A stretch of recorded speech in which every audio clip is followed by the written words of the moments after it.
Hey there, this is going to be a quick or shorter lesson version than the live study session that I ran this morning because I forgot to hit record.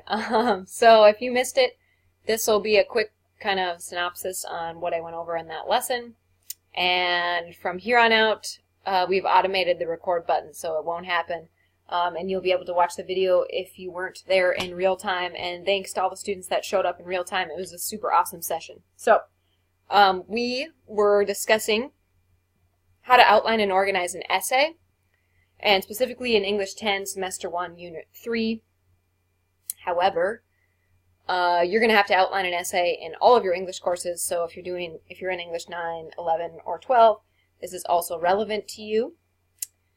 And I'm your teacher, Maria Helcom. I am coming at you live from the state of Washington. I hope you all had a great July 4th. My family and I spent it at kind of like a block party in our neighborhood, and that was really fun. I grew up in the country, so it's kind of fun to have neighbors. So anyways, let's get to it. This schedule doesn't apply because I'm going to do a quick crash course through the entire lesson, so don't pay attention to this. But I started the lesson with describing this picture of the strawberry that you see here, and that when you're describing something, it's important to include all of your 5 senses, especially when we're talking about a descriptive essay, which is what the assignment is for English 10.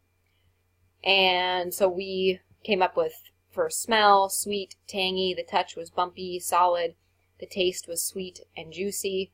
We kind of skipped over sound because that's kind of hard to describe the sound. Maybe somebody munching on the strawberry. And the sight was red, shiny, and it had green stems. And that was just kind of like off the top of our heads. We could definitely figure out way cooler, more specific words if we were using that in our essay, but for the most part it was just practice to get describing things. So the essential questions for this lesson would be, what is a descriptive essay? Why is organization important? And what is an outline and how do you use it in the writing process? Then we went through this Prezi that was all about descriptive essays, and hopefully it's going to load here.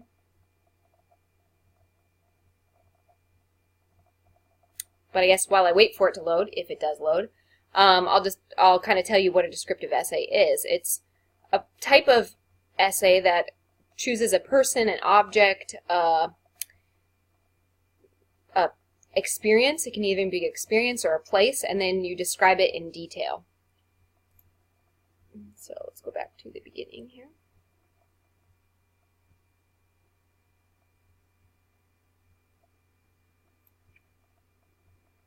So, what is a descriptive essay? It's a genre of essay that asks the student to describe something: object, person, place, experience, emotion, or situation.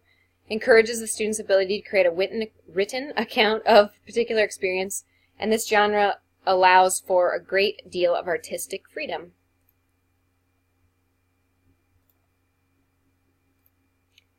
We're going to skip to the examples because we don't have time.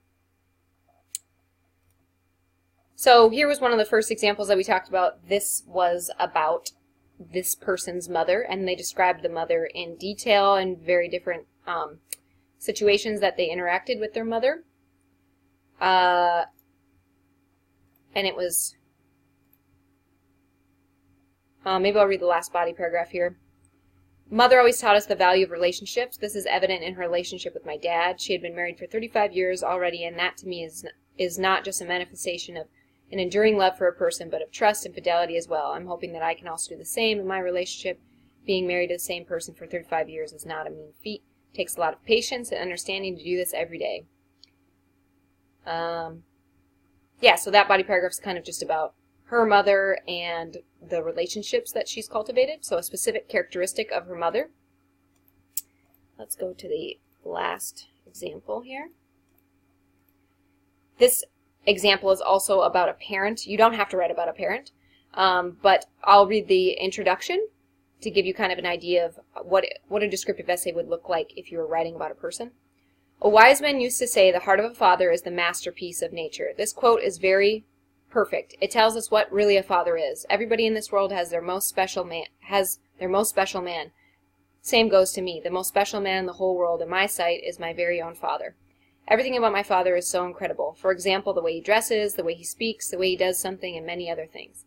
It will always seem perfect to me. There are a lot of characteristics that make me feel that he made a perfect father for me and my siblings. All right, we know that this entire essay is going to be about their father, and that's what it's going to be focusing on, and characteristics of this person's father. Okay, then, specifically in English 10, it references this website, and it was also referenced in English 9 for your narrative, but it kind of just gives you an overview of how to go about writing a descriptive essay. The narrative is up here, but the descriptive essay part is right here, and so you can click Getting Started. And this just kind of gives you some steps on how to get started. So you need to choose a topic, make sure it's appropriate for school. Here's some examples: an art piece, a spot in the woods, a parade. You need to draft a thesis statement, and a thesis statement is just something that is the main idea of your essay. So it's a one sentence summary of your entire essay. So here's an example. No matter the time of day, it always seems like Michael just woke up. So this would be specifically about Michael and maybe his characteristic of just kind of going with the flow of things, or maybe not preparing things, and it would be all about describing that characteristic of Michael. Okay, then, how do you organize a descriptive essay? So there's a few different ways you can organize. If you are writing about some type of space, like say you're describing a room that you really enjoy, and that's the best gift you've ever received was a room to yourself, that might be a really great gift. Or you've given that to somebody else, like your child or your parent or whoever. You might start on the left, describe the center, and describe the right, and those would be 3 separate body paragraphs. You might start with the top, the middle, the bottom. If it's a book, you might start with the front cover, the pages in the middle, and the back cover. Another way you can organize a descriptive essay is through the senses, the 5 senses. So taste, touch, smell, all of that could be separate body paragraphs. And then the last part is adding transitions, and transitions are just like ways that connect ideas together so your reader doesn't get lost. So these are spatial transitions and phrases, and you can reference that in the website. It's referenced in your English class, but also on the lesson plans that I emailed to all of you.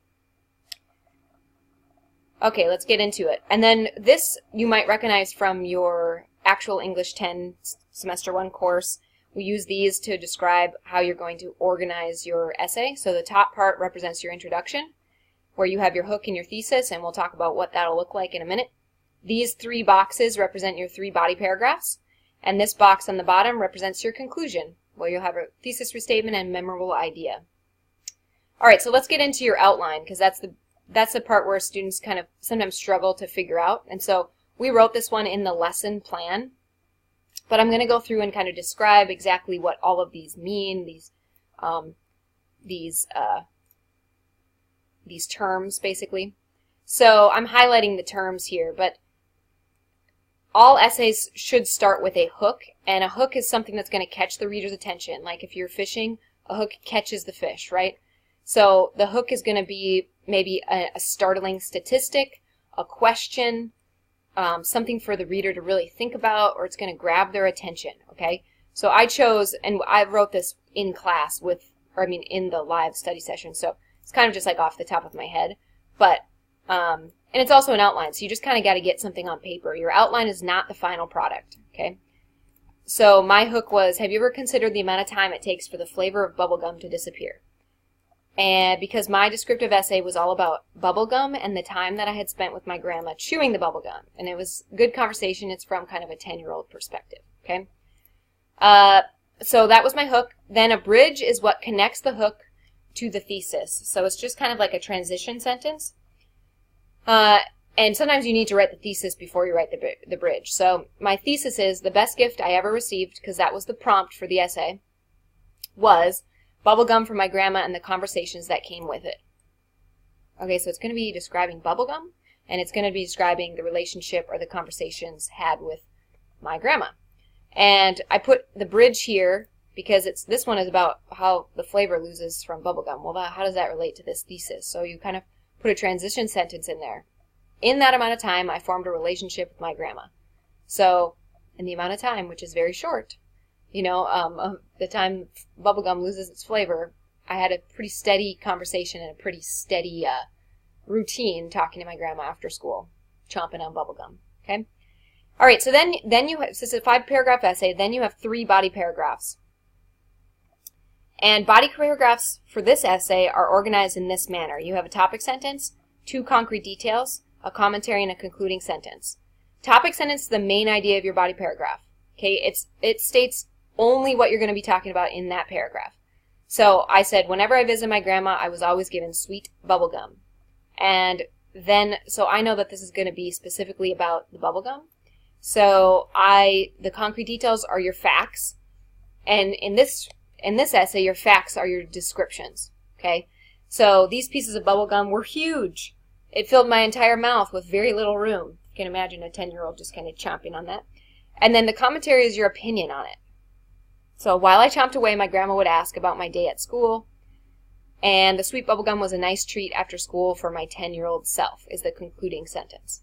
And my commentary kind of is more like just, a comment on the concrete detail. It's not necessarily describing anything more. It's just kind of commenting on it. It's opinion, adding to the concrete details. Then my next body paragraph is going to be about actually the space that we would hang out in. So it was my grandma's apartment. Okay, so the topic sentence is going to be about my grandma's apartment. My grandma's apartment held the bubblegum in a large glass candy jar. Concrete detail, so another fact or description. She lived in a small apartment building close enough that I could walk home from school. It was welcoming, warm, and something was always baking. And the commentary, I loved, that's an opinion, I loved and cherished the time I spent with her. And then concluding sentence, the bubblegum was a treat when I visited her apartment after school. And a concluding sentence repeats kind of the topic sentence. It sounds kind of redundant, but you want to make sure your reader's understanding the main points. We skipped the 3rd body paragraph because I figured we did 2 examples of that, and so this would maybe be about the actual conversations, right, that I had with my grandmother, and maybe some wisdom she bestowed on me during those small increments of time. And then the conclusion is organized for this essay with a thesis restatement, a bridge, which connects the thesis restatement and the memorable idea. And a memorable idea is kind of like a hook for a conclusion. It's creative. You want to let the reader remember your essay. So how can you make it memorable? So my thesis restatement is you literally restate your thesis, but just in a different way. You can't repeat it the same way because that's boring, right?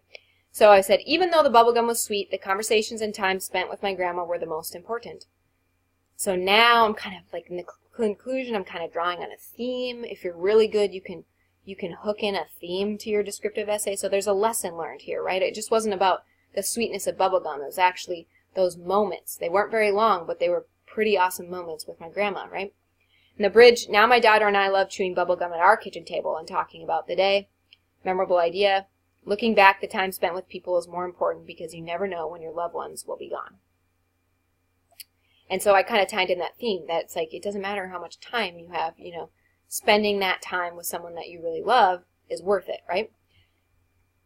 So that's your outline. A couple questions that came up at the end of class that I'll address here were, if the assignment asks for an outline, do you have to have these tags in there? And yes, technically when you have the outline, you include those tags. So you don't include your just paragraph form. You include the tags so that the teacher can see that you're following the writing process, which is basically brainstorming, outlining, rough draft, final draft. Okay?